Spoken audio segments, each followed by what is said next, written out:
Hi friend, welcome to PLC. इससे पहले वाला जो डाटा स्ट्रक्चर का वीडियो था उसमें मैंने ट्री तक कवर किया था, ठीक है। यहाँ पे बाइनरी ट्री के कुछ टाइप्स हैं, उनको कवर किया जाएगा। तो चलिए शुरू करते हैं। सबसे पहला जो बाइनरी ट्री का टाइप्स है उसे हम लोग बोलते हैं complete binary tree. Complete binary tree पहचानने का तरीका क्या है, वो अपने हर लेवल पे ना कंप्लीट रहेगा। जैसे कि ये आखिरी लेवल 2 है, देखिए यहाँ पे जितना नोड पॉसिबल है वो सारा नोड है यहाँ पे। तो यही इसकी पहचान है। कंप्लीट बाइनरी ट्री हम कैसे पहचानेंगे, उसका जो आखिरी का लेवल होगा ना वो पूरी तरह से फिल किया हुआ होगा। तो ये इसकी पहचान है। ऑलमोस्ट कंप्लीट बाइनरी ट्री भी एक होता है। इसका मतलब क्या है कि ये आखिरी का जो लेवल है ना वो पूरा फिल नहीं होता है। कुछ नोड वहाँ पे गैप होंगे, मतलब कुछ नोड वहाँ पे बाकी होंगे, और जो नोड होंगे ना वो लेफ्ट साइड से फिल हो रहे होंगे। तो ये कहलाएगा ऑलमोस्ट कंप्लीट बाइनरी ट्री। तो यहाँ पे लिखा हुआ है last level is not completely full. Last जो लेवल है वो कंप्लीटली फुल नहीं होगा, लेकिन जो भी नोड होगा ना वो लेफ्ट साइड से होगा। तो ये इसकी पहचान है। Strict binary tree. Strict binary tree नाम ही है स्ट्रिक्ट। इसमें क्या कहता है कि अगर कोई भी नोड है तो उसका जो चाइल्ड होगा ना वो या तो जीरो होगा या वन होगा, सॉरी टू होगा, टू। तो देखा जाए तो हर नोड का, अगर इस नोड को देखा जाए तो इसको कोई चाइल्ड नहीं है, ठीक है, कोई चाइल्ड नहीं है चलेगा, लेकिन एक चाइल्ड नहीं होना चाहिए। जब चाइल्ड हो तो दो हो। तो देखिए इसका एकदम दो चाइल्ड है, इसका देखा जाए तो दो चाइल्ड है। मतलब किसी भी नोड का अगर चाइल्ड हो तो दो ही हो, एक चाइल्ड ना हो। तो इस तरह का अगर कोई ट्री आपको दिखे तो वो हो जाएगा स्ट्रिक्ट बाइनरी ट्री। एक और टाइप होता है extended binary tree. Extended binary tree, मैंने जो रेड कलर से नोड बनाया है उसको थोड़ा देर के लिए आप इग्नोर कर दीजिए, और जो ब्लू कलर वाला ट्री दिख रहा है वही ट्री एक्सटेंडेड बाइनरी ट्री कहलाएगा। एक्सटेंडेड बाइनरी ट्री में ये पॉसिबिलिटी रहता है कि उसको हम लोग ट्रांसफॉर्म कर सकते हैं स्ट्रिक्ट बाइनरी ट्री के फॉर्म में। मतलब स्ट्रिक्ट बाइनरी ट्री में वो आगे चल के कन्वर्ट हो सकता है। अगर इस तरह का पॉसिबिलिटी किसी ट्री में दिखे तो आप उसे बोल सकते हैं एक्सटेंडेड बाइनरी ट्री। ठीक है, चलिए आगे बढ़ते हैं। तो जो मैंने रेड से लगाया है, ये रेड वाला को हम अब हटा देते हैं। तो ये क्या हो गया, ये हो गया एक्सटेंडेड बाइनरी ट्री। और जो रेड वाला है उस सबको अगर हम ला देते हैं तो ये बन गया कौन सा ट्री, ये स्ट्रिक्ट बाइनरी ट्री।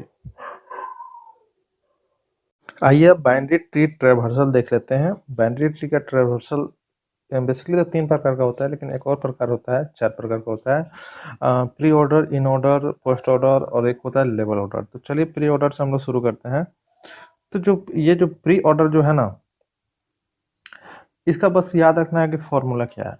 ठीक है, देखिए एल्गोरिदम 5-6 लाइन का है, लेकिन अभी उतना पढ़ने का समय नहीं है, जस्ट हम लोग शॉर्टकट मारते हैं। तो ये बड़ा आर का मतलब हो गया रूट, रूट नोड। और लेफ्ट का मतलब हो गया left sub tree. Sorry, L का मतलब हो गया, छोटा एल का मतलब लेफ्ट सब ट्री, और छोटा आर का मतलब हो गया राइट सब ट्री। ठीक है, बस इतना याद रखना, जो बड़ा आर है ना वो रूट के लिए है। तो ये क्या कह रहा है, पहले आपको लिखना है रूट नोड, फिर उसके बाद लेफ्ट सब ट्री की तरफ जाना है। लेफ्ट सब ट्री का जब काम हो जाएगा तब राइट सब ट्री के तरफ जाना है। तो देखिए ये हो गया आपका रूट नोड। तो पहले आपका वन हो जाएगा, आंसर यहाँ पे है, फिर भी हम नीचे लिख देते हैं समझाकर। पहले आपको वन लिखना है, फिर अब यहाँ से अब एल की तरफ जाना है, लेफ्ट साइड। तो जब लेफ्ट साइड की तरफ बढ़िएगा ना तो आपको फिर जैसे रूट मिले तो पहले वो रूट लिख दीजिए। तो फिर आपको ये टू रूट है, ठीक है, क्योंकि लेफ्ट सब ट्री के अनुसार अगर देख रहे हैं आप तो ये तो हो गया रूट नोड। ठीक है ना, ये अपने आप में क्या हो गया, रूट नोड। तो आपको क्या लिखना होगा, टू। तो आपने लिख दिया टू। अब देखिए, अब फिर उसके बाद आप लेफ्ट सब ट्री की तरफ जाइएगा तो कोई रूट आपको दिखाई नहीं देगा। ठीक है, तो आपको जो दिख रहा है लेफ्ट साइड वाला नोड वो आप लिख दीजिए। तो हो गया 4। अब उसके बाद अब लेफ्ट साइड में कुछ नहीं है तो आपको मजबूरन फिर जाना होगा राइट सब ट्री की तरफ। तो राइट नोड अब लिख दीजिए। अब इधर का पूरा काम कंप्लीट हो गया, मतलब लेफ्ट सब ट्री का पूरा काम कंप्लीट हो गया। तो आप तो राइट सब ट्री की तरफ ही ना जाइएगा।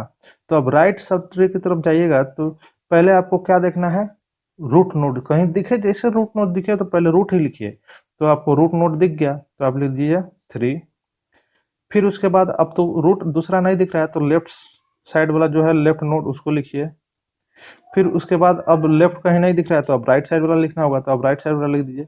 तो इसी तरह से करके आप इसको बना सकते हैं। बहुत आसान होता है, पहली बार में थोड़ा सा लगेगा टफ है लेकिन ये बहुत आसान होता है। तो फॉर्मूला क्या है, पहले रूट फिर लेफ्ट तब राइट। अब देखिए ये रूट पहले आ गया तो इसका नाम कहला गया प्री ऑर्डर। यही रूट बीच में आ जाएगा इधर लेफ्ट और इधर राइट तो ये कहलाएगा इन ऑर्डर। यही रूट लास्ट में चल जाएगा, लेफ्ट राइट इसके पहले आ जाएगा तो ये कहलाएगा पोस्ट ऑर्डर। तो चलिए अब हम लोग देखते हैं इन ऑर्डर। तो इन ऑर्डर को आप थोड़ा समझते हैं। देखिए इन ऑर्डर में पहले लेफ्ट फिर रूट तब राइट। तो आपको पहले ही रूट अब नहीं लिख देना है, पहले लेफ्ट की तरफ जाना है। तो अब लेफ्ट की तरफ अगर आप आ रहे हैं तो फिर यहाँ रूट है तो रूट रूट तो पहले लिखना नहीं है, पहले लेफ्ट लिखना है। तो फिर नीचे आइए तो पहले लेफ्ट आपको ये मिला तो लेफ्ट नोट पहले लिख दीजिए, लेफ्ट सब ट्री यहाँ पे 4 हो गया। अब देखिए अब फिर अब लेफ्ट साइड में कोई नहीं है तो अब आप रूट लिख सकते हैं तो आप लिख दीजिए रूट। अब फिर उसके बाद आप लिख सकते हैं राइट। फिर इधर हो गया मतलब लेफ्ट सब ट्री पूरा कवर हो गया। अब आप ये वाला रूट लिख सकते हैं तो अब लिख दीजिए रूट मतलब कि 1। फिर अब राइट साइड की तरफ आपको जाना है तो जब राइट साइड की तरफ जाइएगा तो इधर भी इन ऑर्डर वाला ही फॉर्मूला लगाइएगा। जैसे आप राइट में गए तो पहले लेफ्ट खोजिए। तो ये तो हो गया रूट तो इसको तो लिख नहीं सकते हैं तो लेफ्ट आपके लिए ये हो गया। तो ये हो गया 6। फिर उसके बाद आप लिखिए रूट, अब हो गया 3। उसके बाद आप लिखिए राइट, ये हो गया 7। तो इस तरह से करके आप आंसर निकाल सकते हैं। तो ठीक याद रखिए एल बड़ा आर का मतलब रूट फिर छोटा आर का मतलब राइट। अब देखिए अब हम लोग आते हैं पोस्ट ऑर्डर। पोस्ट ऑर्डर में क्या है, लेफ्ट राइट तब रूट। तो देखिए पहले आप रूट नहीं लिख सकते हैं, फॉर्मूला कह रहा है पहले लेफ्ट लिखो। तो फिर अब जब लेफ्ट की तरफ आगे बढ़ रहे हैं तो फिर आपको रूट एक दिख रहा है तो ये रूट आप नहीं लिख सकते हैं, आपको पहले लिखना है एल। तो चलिए एल लिख दीजिए तो हो गया 4। फिर अब एल हो गया तो आप फिर राइट लिख दीजिए तो हो गया 5। अब आप रूट लिख सकते हैं तो आप रूट लिख दीजिए। फिर उसके बाद अब आप ये रूट आप नहीं लिख सकते हैं। देखिए भले ही लेफ्ट साइड पूरा आपका कवर हो गया है लेकिन अगर इस अनुसार से देखा जाए तो ये तो अभी रूट है तो रूट आप पहले नहीं लिख सकते हैं। अभी एल के बाद आपको आर लिखना होगा तो जैसे आप आर साइड में आइएगा तो फिर इधर पूरा का पूरा सब ट्री मिल जाएगा। तो यहाँ पे पोस्ट ऑर्डर के हिसाब से यहाँ फिर सोचिएगा तो फिर सोचिएगा तो फिर लेफ्ट खोजिएगा तो लेफ्ट आपके लिए मिल जाएगा 6 तो लिख दीजिए 6। फिर अब राइट लिखना होगा तो राइट लिख दीजिए 7। तब जाके आप रूट लिखिएगा हो गया 3। तब फाइनली लास्ट वाला रूट लिख दीजिएगा 1। तो कुछ इस तरह से एकदम एकदम समझिए ना कि एकदम ऐसा नॉर्मल भाषा में एकदम सिंपल लैंग्वेज में हम आपको बता रहे हैं। अगर इसको पकड़ लिया ना ऐसे तो आपका आसानी से बन जाएगा। ठीक है, तो ये हो गया पोस्ट ऑर्डर ट्रेवर्सल। एक लेवल ऑर्डर ट्रेवर्सल होता है। लेवल ऑर्डर तो एकदम आसान होता है। लेवल ये हो गया 0 लेवल तो पहले इसको लिख दीजिए 0 लेवल 1। फिर अब 1 लेवल का जो है वो लिख दीजिए तो 1 लेवल पे है 2 3। फिर इसके बाद 2 लेवल पे जो है लेवल 2 पे है उसको लिखिए तो लेवल 2 पे जो मतलब लेफ्ट से राइट की तरफ लेवल वाइज लिखते चले जाइए हो गया। तो लेवल ऑर्डर इस तरह से आता नहीं क्योंकि ये बहुत आसान होता है। ठीक है, अब एक है binary search tree. Binary search tree थोड़ा सा इसको देख लीजिए। बाइनरी सर्च ट्री एक खास तरह का ट्री होता है, खासकर इसमें सर्चिंग बहुत ही आसान होता है। इसमें जो भी डाटा होता है ना इसको एक खास तरह से ऑर्गेनाइज किया जाता है। वो तरीका क्या है, जो आपका रूट नोड है ना तो रूट नोड से जो लेफ्ट सब ट्री का साइड होता है इधर सब स्मॉल होते हैं। रूट नोड से लेफ्ट सब ट्री का सारा डाटा स्मॉल होगा और रूट नोड से राइट सब ट्री का जितना डाटा होगा इधर का वो सब क्या होगा, बड़ा होगा, मतलब आप बोल सकते हैं लार्ज होगा। तो इसका यही इसका डेफिनेशन है, all the element of left sub tree should be less than root element. Root element से ये सब छोटा होगा इधर का। और ये सब ट्री पे भी लागू होगा, ये सब ट्री पे भी लागू होगा ये, ठीक है। और क्या कह रहा है कि all the element of right sub tree should be greater than root. तो देखिए इधर बड़ा सब बड़ा होगा, ठीक है। तो इसको अब फिर से थोड़ा सा मैं समझा देता हूँ, अभी जितना मैं यहाँ पे रफ किया हूँ सबको हटा देता हूँ, चले, ठीक है।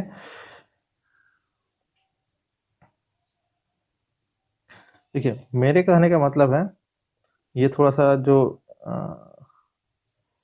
ट्री है, ट्री थोड़ा सा बन गया ऐसे ही, देखिए ये हो गया पूरा आपका लेफ्ट सब ट्री। तो लेफ्ट सब ट्री देखिएगा 25 से सारा वैल्यू इधर छोटा मिलेगा, सारा छोटा मिलेगा। और ये हो गया राइट सब ट्री, देखिएगा 25 से सारा वैल्यू इधर बड़ा मिलेगा, ठीक है। अब मान लिया कि अब लेफ्ट सब ट्री को ही इधर पे आ जाइए, ये जो राइट सब ट्री को ही एक ट्री मान के चलिए, तो ये हो गया आपका रूट। तो रूट से राइट साइड वाला हमेशा बड़ा मिलेगा, रूट से लेफ्ट साइड वाला हमेशा छोटा मिलेगा, ये हर नोड पे लागू होता है। हर, अगर मान लीजिए कि इसी को एक ट्री मान लीजिए, ठीक है, तो ये 4 हो गया, ठीक है। तो 4 ये रूट नोड हो गया, तो इसके राइट साइड में देखिएगा तो हमेशा बड़ा मिलेगा, और लेफ्ट सब ट्री की तरह जितना वैल्यू होगा सब छोटा मिलेगा। देख रहे हैं ये पूरा का पूरा वैल्यू छोटा है 4 से।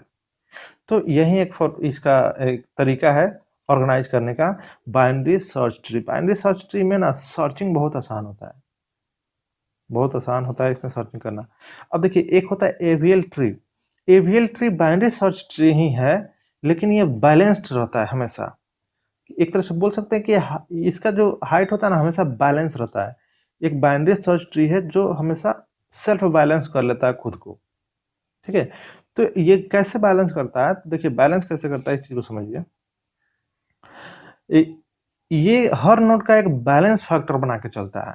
हर नोड का बैलेंस फैक्टर कैसे निकाला जाता है, तो मान लीजिए कि कोई भी नोड ले लीजिए, जैसे कि इसको ले लीजिए, ये एक नोड है, तो इसका बैलेंस फैक्टर कैसे काउंट कीजिएगा, तो लेफ्ट जो भी हाइट है लेफ्ट सब ट्री का, उसमें से राइट सब ट्री को माइनस कर लीजिए, राइट सब ट्री के हाइट को लेफ्ट सब ट्री के हाइट से माइनस कर लीजिए, तो जो निकलेगा वो इसका क्या कहलाएगा, बैलेंस फैक्टर। तो अब हाइट कैलकुलेट करना तो हम ऑलरेडी बता चुके हैं, तो उस अनुसार से आप हाइट कैलकुलेट कर सकते हैं। तो ये अगर देखा जाए कि ये पूरे का पूरे ये एवियल ट्री है कि नहीं, तो ये एवियल ट्री है। तो बैलेंस फैक्टर अगर -1 से लेकर 1 तक का है तो एवियल ट्री है। इस नोड को चेक कीजिए क्या कि इसका बैलेंस फैक्टर -1, 0 या +1 है। इनमें से तीनों में से कोई होगा तो चलेगा, लेकिन -2 हो जाएगा या 2 से ज्यादा हो जाएगा या +2 हो जाएगा या +2 से ज्यादा हो जाएगा बैलेंस फैक्टर, तो वो एवियल ट्री नहीं है, ठीक है। तो आप हाइट कैलकुलेट कर सकते हैं, ठीक है। तो ये हो गया, जैसे कि इधर से हम कैलकुलेट करना शुरू करते हैं, ये हो गया 1 2 3, ठीक है। और यहाँ के लिए आ गए, अब मान लीजिए कि यहाँ तक आ रहे हैं तो 4, तो अगर यहाँ पे लिखते हैं 4 और इधर से आ जाइए 1 2 3 -3, तो कितना जा रहा है 1, तो +1 आ रहा है, +1 नहीं सॉरी -1 आएगा, क्योंकि इधर का हमेशा माइनस में लिखा जाता है, इधर बड़ा है ना तो ये -4 लिखाएगा, ठीक है। ये -4 लिखाएगा और इधर से 3 आ रहा है, ठीक है, इधर से +3 आ रहा है, तो कितना हो जाएगा -1, तो -1 भी चलेगा, -1 भी चलेगा। तो बैलेंस फैक्टर कितना होना चाहिए, -1 से लेकर +1 तक, ठीक है, तब वो एवियल ट्री कहलाएगा। बस इतना ही आपको एवियल ट्री के बारे में ध्यान रखना है।